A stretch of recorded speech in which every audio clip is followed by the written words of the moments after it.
Hello everybody and welcome back to another video. In today's video we'll be taking a look at the recent trend in special elections and why it's been happening, as well as what it means, how we should analyze and interpret these results we've been getting. So I know I've had a few chances to make this video. We've had special election, we've had a good amount of special elections that I've covered, whether it be the one in Wisconsin from a few weeks ago, whether it be the one in Virginia, which I will be talking about in this video.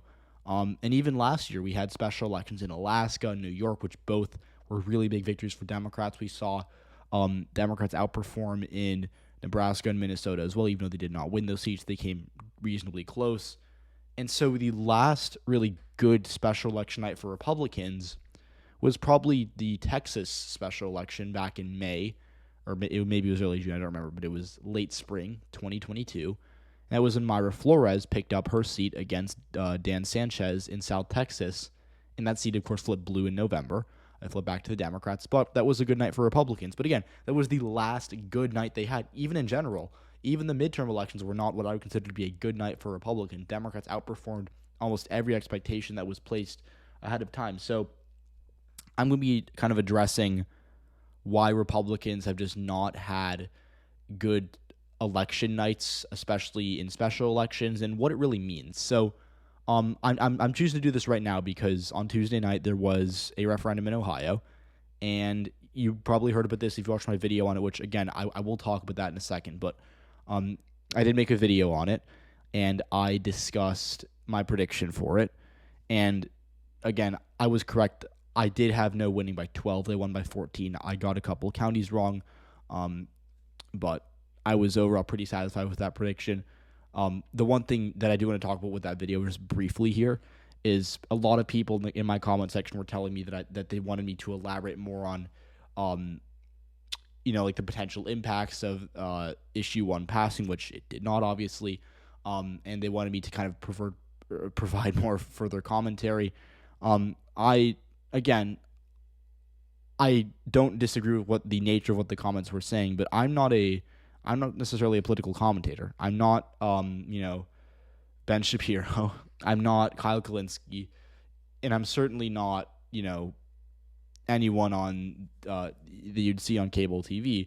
I'm here to predict elections. I'm not here to inject anything that would even, help you guess my opinion. And I saw there was someone in that video in my comment section, who I did not reply to, but there was someone who was like incorrectly guessing my political opinions. And ultimately, if you're trying to guess my political leanings off of what I said in a video where I predict the county results of a proposition in Ohio, I don't really understand how you can make that judgment in a fair or accurate manner. So, again, I understand why people were disappointed that I didn't talk about, how this ties to abortion, how it ties to, potentially Republican views on things that may not be in line with the average voter. I get that. But again, that video, the goal of that video was not to explain what Prop 1 was. It was to predict the results of an election, and that's what I did. So I did want to just say that. I pinned a comment on it, but I did want to briefly say that. But to get back on topic here, no more tangents, I promise. To get back on topic here, this was a big victory for Democrats, and you can probably already tell based on the county map, Democrats did very well.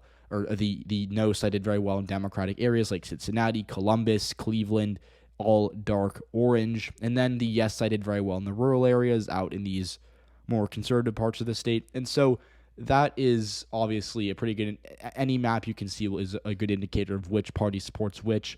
You had Democrats like Sherrod Brown actively saying to vote no. You had Republicans, their biggest backer was Frank LaRose, who is obviously a candidate for Senate on the Republican side who running against Sherrod Brown. He's the current, I believe, Secretary of State of Ohio.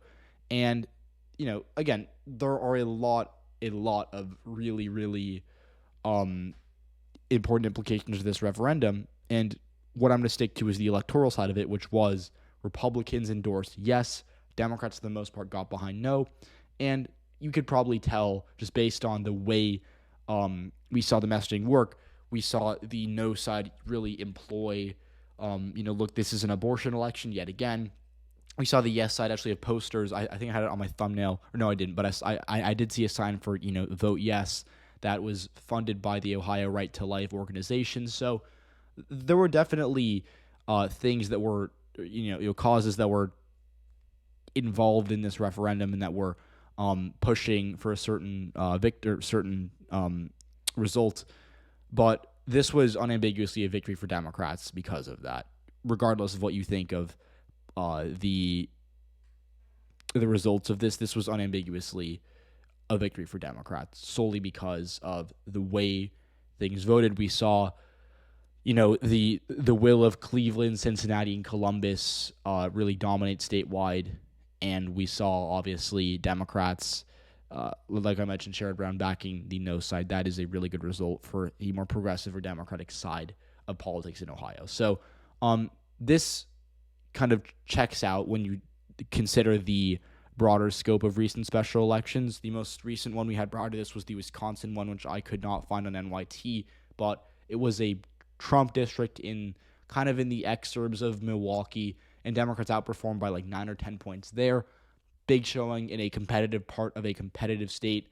That's obviously really good for Democrats. But the most recent election I want to look at in depth here is Virginia 4. This was in, I want to say, it was February 22nd. So it was from a few months ago, but it was, recent enough. And Jen McClellan, we saw Donald McEachin, who was the Democratic representative for the seat, which is deep blue. He passed away. Unfortunately, we had a special election to replace him, and Jen McClellan won this seat, and she outperformed Biden by a lot. I think she outran him by like 10 to 20 points, somewhere in that range. She won like a Trump plus 16 county.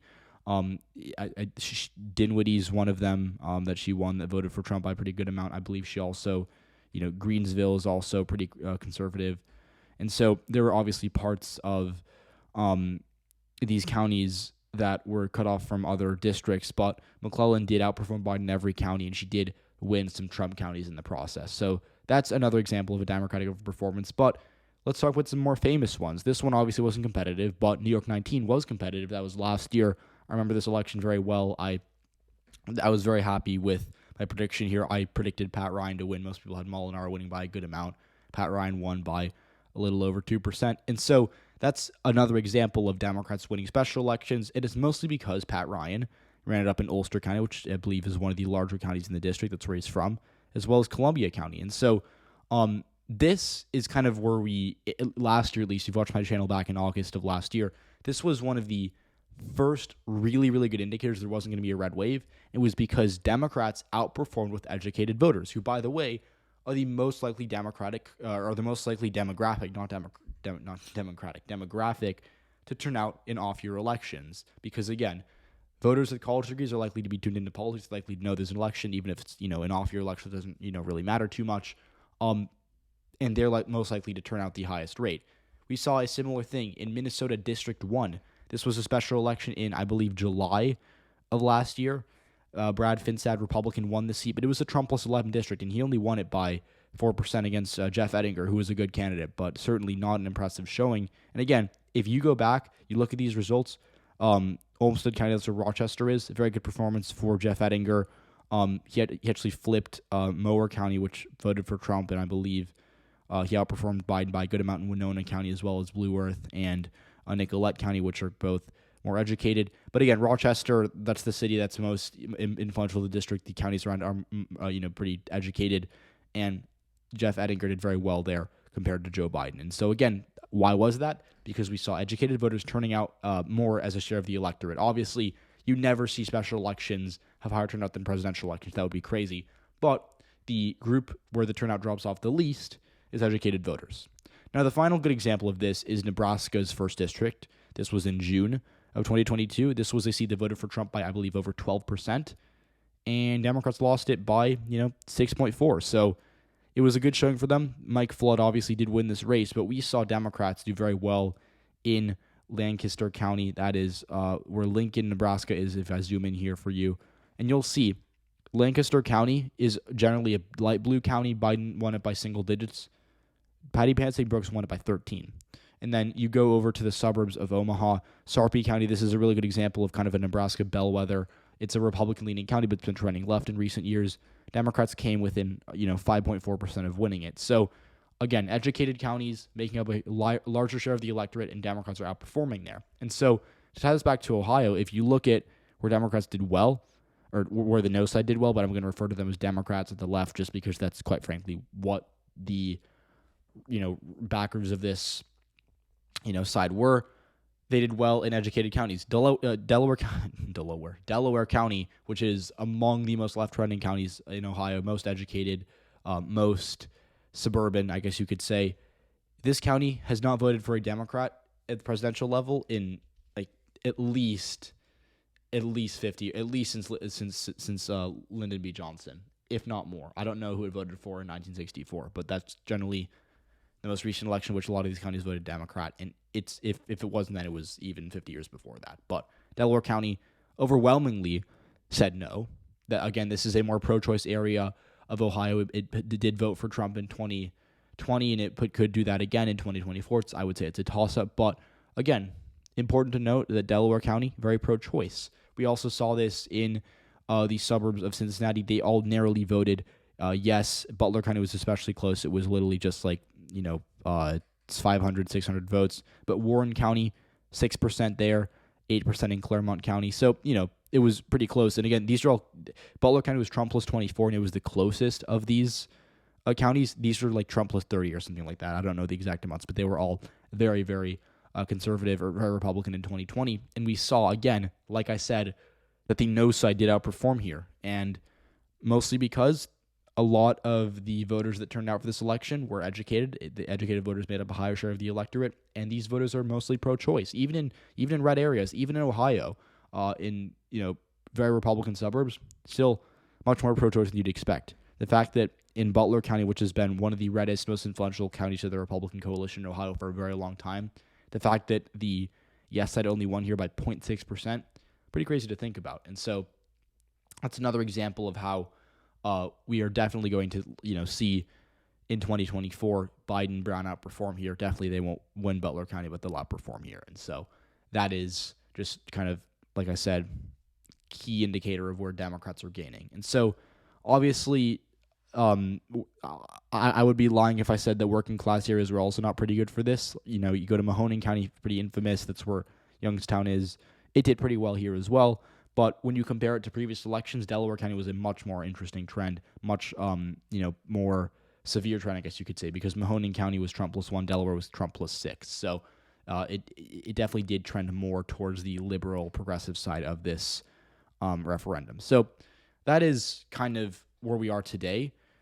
The big theme of this video should be that when you have off-year elections, when you have elections that are not really coinciding with other major elections, turnout drops, and it drops all across the board, even with educated voters.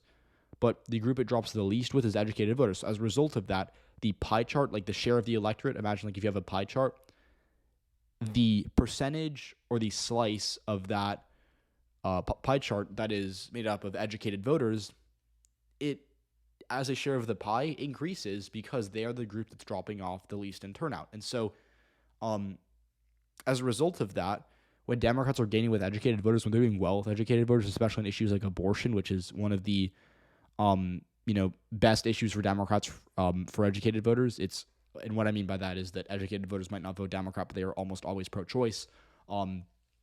That is why Democrats are doing well in these special elections. And so this was not always the case. If you look at special elections from 2010, 2014, even some in 2017, 2018, the Republicans were able to hold on and do well in these elections because educated voters that were turning out were still favorable to them. But now that Democrats have really rapidly gained ground with educated voters, now that Donald Trump has really hurt the GOP with that demographic, they're not coming back. And they're voting for Democrats. They're voting for John McClellan in Virginia. They're voting for Pat Ryan in New York. They're voting for Jeff Ettinger in Minnesota. And they're voting for Patty Pansing Brooks in Nebraska. And so, again, special elections aren't always I wouldn't celebrate over them. I wouldn't freak out.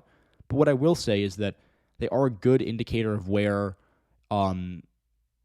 you're standing. And I think it's definitely, I would say unambiguously it's concerning that Republicans are underperforming these specials. If I were a Republican right now, I would be very, very concerned about this because if you're not winning educated voters, you can't win midterms, you can't really win specials, and you are capped with how well you can do in presidential elections. So that's what I'll kind of say for today.